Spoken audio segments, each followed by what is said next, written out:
everybody, Neil here from the Four Corners, and welcome to a Ninjago ranking video. In today's video, we'll be ranking the $10 action sets that we get pretty consistently with most of the wave of sets for Ninjago now. But we won't be including the classic 2011 spinners in this list, mainly because those were before my time and I really don't know the excitement and play value behind those spinners, so I don't think it's fair for me to be ranking them in this list. So that means we'll be ranking everything after Airjitzus, including Airjitzus. So without further ado, let's start the list.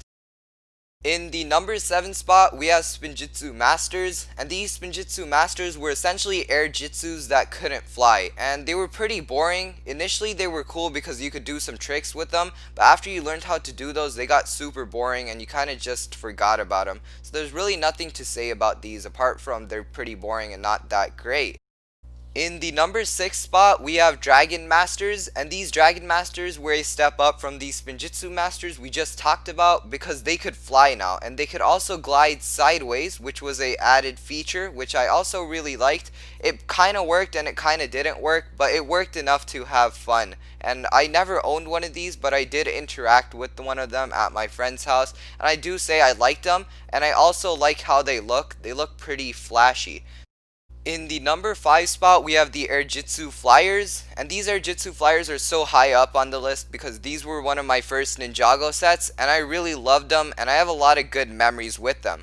Plus, the figures in these sets were awesome, especially the Energy Ninja. They looked absolutely cool, and the Airjitzus themselves worked pretty well. For a $10 price point, these were pretty good value-wise too. So overall, these were all-rounders, and the Airjitzus were fun, they were cool, they had cool minifigures to collect, so it kind of fills in all the boxes you want in a $10 set.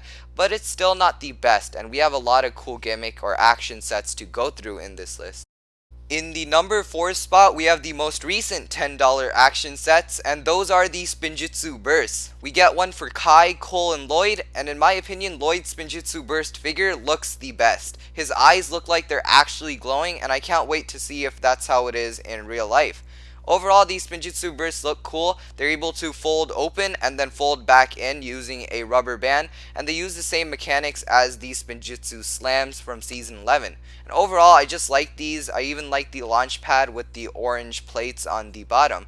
In the number 3 spot, we have the Spinjitzu Slams from Season 11, and these were pretty cool because they went with the whole Secrets of the Forbidden Spinjitzu theme, and these were supposed to be Forbidden Spinjitzu spinners. While we got some in these sets, these were kind of the more high-profile versions of them, and you can play with them better because you got the launch pad.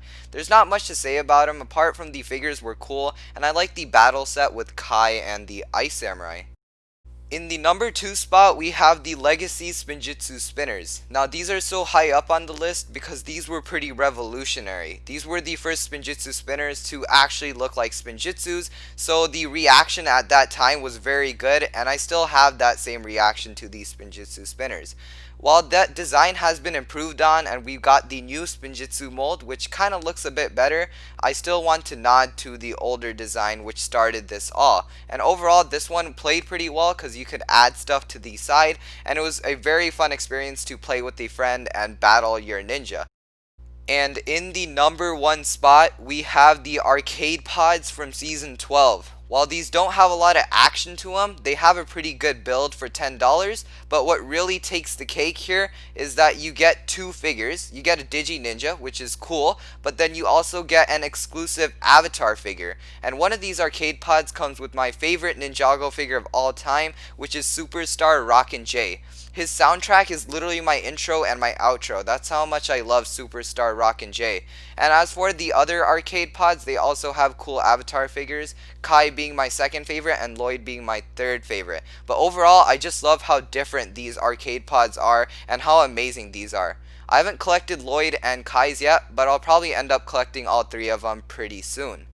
Anyways, that brings us to the end of this ranking list. Thank you for watching this video, and I'll see you in the next one. Bye bye.